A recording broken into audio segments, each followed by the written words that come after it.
6 years ago today, the SS Edmund Fitzgerald sank in Lake Superior. All 29 crew members aboard died.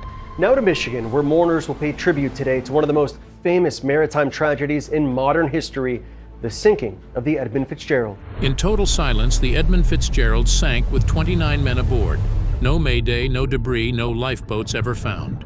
In the area where the Fitzgerald went down, a sister ship joined the search, but so far all that was found was an oil slick, life jackets, and an empty lifeboat. But in 2025, an underwater drone finally went inside. And what it filmed stunned even veteran divers. Twisted steel, peeled hatch clamps, a sheared vent pipe, and then something no one can explain. Spiritual type thing, I think I might say it's spiritual in that it's the voice of the ship. Was it a structural collapse, hidden reef damage, or something far worse? The footage doesn't just answer questions, it raises chilling new ones. So why did this massive freighter die in the dark, without a sound? Descent into the abyss, entering the Fitzgerald's grave. For nearly 5 decades, the Edmund Fitzgerald sat in darkness, crushing waters of Lake Superior. No distress signal, no debris, no survivors. On November 10, 1975, 29 men vanished with her into a storm so brutal sailors still whisper about it today. The Queen of the Great Lakes, they called her. 729 feet of steel, thought to be unsinkable. But she sank faster than anyone could react. And until recently, nobody truly knew why. That changed in the summer of 2025.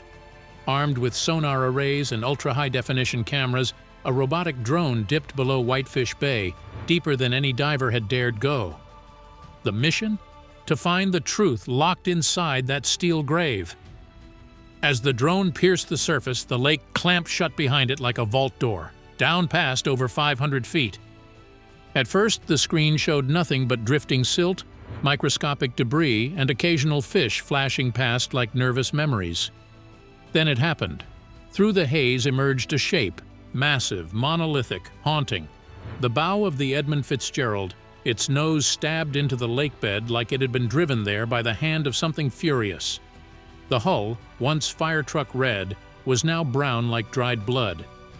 But it wasn't just the condition that stunned the crew. It was the position. The ship's front end wasn't lying flat.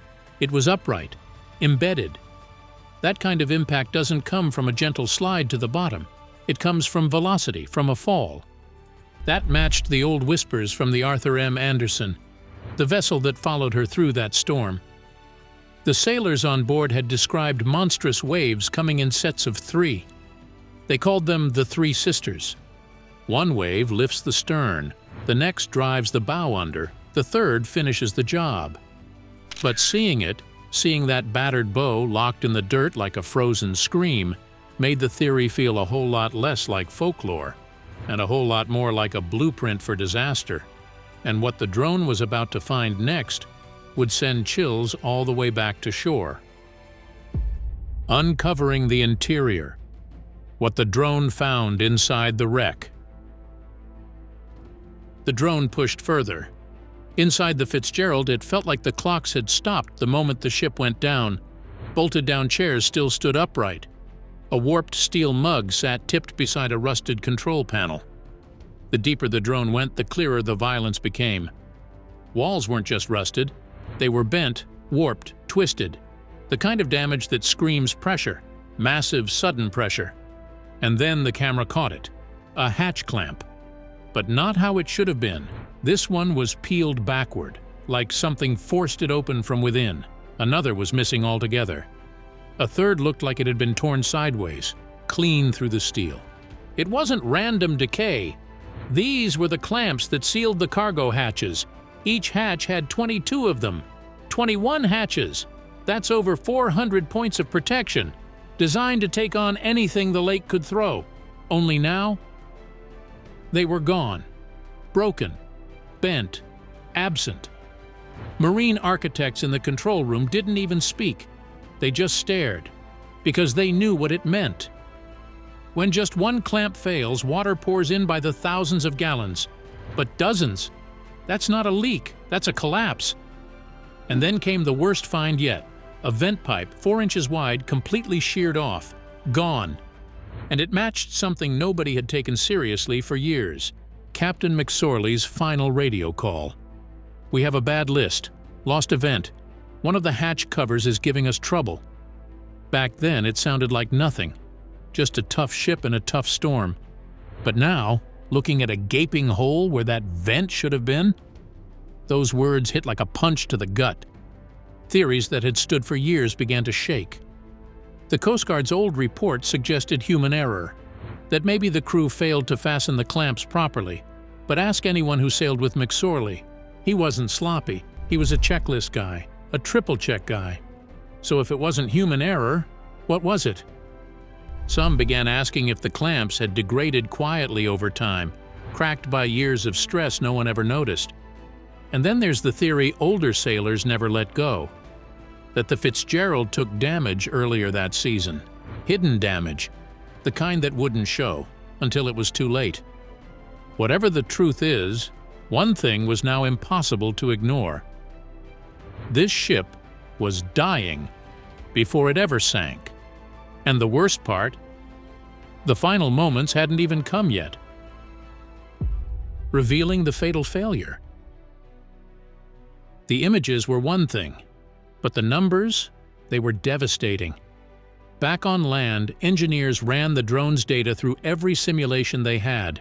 They took storm records from November 10, 1975, layered them over the ship's original schematics, then added what they now knew: shattered clamps, a missing vent pipe, a flooded front hold. What the computers showed was horrifying. Waves topping 35 feet, wind gusts blowing past 75 miles an hour, and a ship already wounded, already bleeding out. Inside her front compartments, the water had been filling fast, nearly 4,000 gallons every minute. That's one backyard swimming pool, every 60 seconds. From the bridge, the crew still believed they were okay. "We are holding our own," McSorley had radioed. He wasn't lying, he just didn't know. The simulation showed what happened next. With each wave, the bow sank lower. The water weighed it down like an anchor tied to a dying limb. The stern tried to rise, riding the swells, but the spine of the ship couldn't flex anymore. It bent, strained, then cracked. One massive wave slammed the back half, forcing the bow underwater like a lever snapping in two. The keel fractured, the hull split, and just like that, the Edmund Fitzgerald ceased to exist. In under 20 seconds, she broke apart. When the wreck was first discovered in 1976, the break was so clean it didn't make sense. But now, it made perfect sense. The damage wasn't sudden, it was structural. What the drone missed and the questions still haunting experts. You'd think that after all that footage, the mystery would be over. But the deeper the drone went, the more questions it stirred up. Start with the cargo.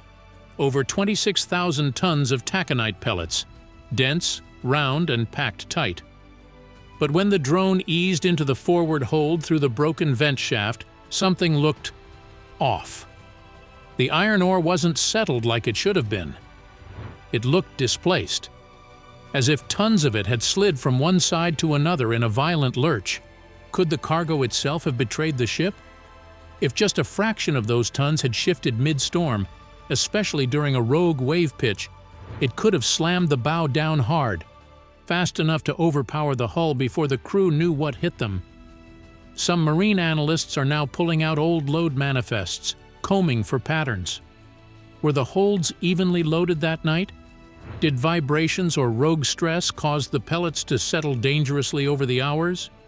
Maybe the storm didn't crack the ship. Maybe the cargo did. Then came the real twist. As the drone traced the starboard hull, something caught the sonar. Long, deep scratches. Not scars from the final impact. These were older, cleaner. They ran parallel along the steel just above the mudline, almost like the Fitzgerald had brushed against something hard and sharp before she ever went down. Back in 1975, the National Transportation Safety Board briefly considered a similar theory, that the ship might have scraped a submerged reef near Caribou Island just before the storm hit. The idea was dismissed. Charts said there was nothing dangerous there, but this new footage says otherwise.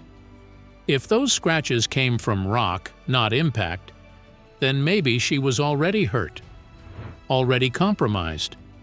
And if the Fitzgerald was sailing with a wounded side, it could explain everything. Why the hull bent? Why the clamps failed? Why the breakup was so clean and sudden? The scrape theory is back, and this time experts are mapping it against new geological scans of the lake floor near Caribou. And one more thing: silence. Even now, after everything the drone revealed, one thing still refuses to make sense. Why didn't they call for help? There were no flares, no emergency pings, nothing but that one final transmission. The drone passed by the main electrical conduit near the control room and found it completely corroded, burned out in places. But here's the problem. No one knows if that damage happened before or after the ship split in two. If the Fitzgerald lost power minutes before the break, everything fits. The missing lifeboats, the most chilling detail no one can explain. Then came the final pass over the debris field. What the drone saw wasn't chaos, it was absence. The lifeboats weren't there, not broken, not buried, just gone. The Edmund Fitzgerald carried two massive lifeboats made from fiberglass reinforced plastic. Each one could hold over 20 men. They were rigged for fast release, mounted in davits on the main deck. If the crew had time, just minutes, they would have tried. The lifeboats should have been launched, or at least found in pieces. But there's no indication anyone reached them. And here's the part that keeps investigators up at night. When other ships sink, lifeboats usually show up eventually, even after decades. So why not here? Some experts believe the breakup itself explains it. That when the Fitzgerald split, the twist was so violent it flung the lifeboats straight into the storm, tearing them apart instantly. But if that were true, we'd expect remnants, flotation material, fiberglass panels. But the lake floor was clean. Then there's the life jackets. In 1976, the Coast Guard found several floating near the wreck site.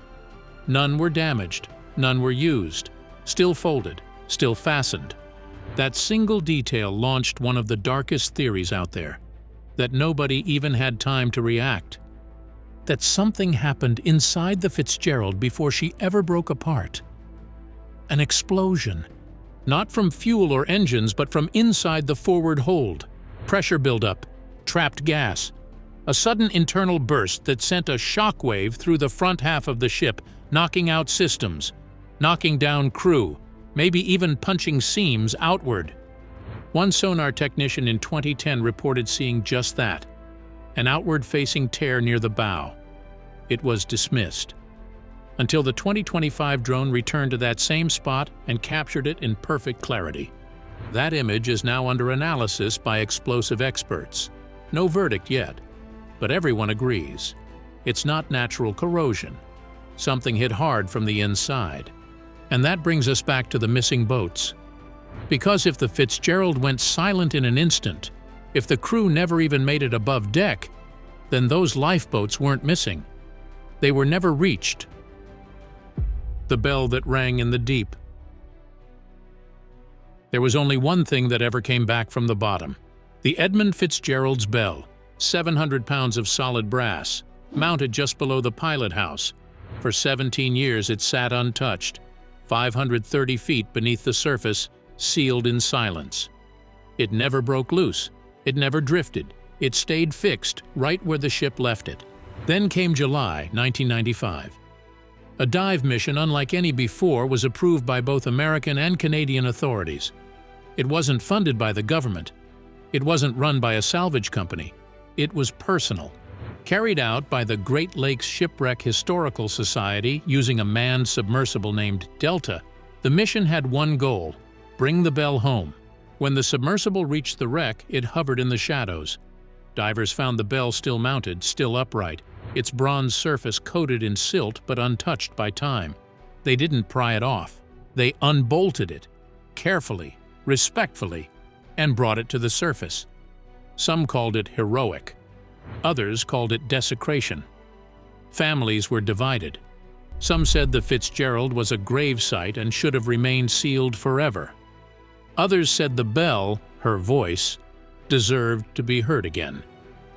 In the end, the compromise was quiet but powerful. A replica bell, engraved with all 29 names, was returned to the wreck and placed in its stead. But it's the original that carries the weight. Now housed at the Great Lakes Shipwreck Museum at Whitefish Point, the bell is more than metal. It's memory. Every year on November 10th, the museum hosts a memorial. The bell is tolled 29 times, once for each man lost aboard. Then a 30th toll is added, for all souls taken by the Great Lakes. The song that immortalized the tragedy. Just 1 year after the Edmund Fitzgerald disappeared beneath Lake Superior's black waters, her name echoed not through sonar scans or news reports, but through radios across North America. In November 1976, Canadian folk legend Gordon Lightfoot released The Wreck of the Edmund Fitzgerald, a haunting ballad that transformed a regional shipping tragedy into an international legend. The 6-minute song, driven by eerie guitar chords and poetic imagery, didn't just recount the facts. It captured the soul of the event. And it did so with chilling accuracy, naming the ship, the storm, the iron ore, and even the captain's final radio transmission. We're holding our own. But here's the strange part. Some details Lightfoot included weren't in the public record at the time.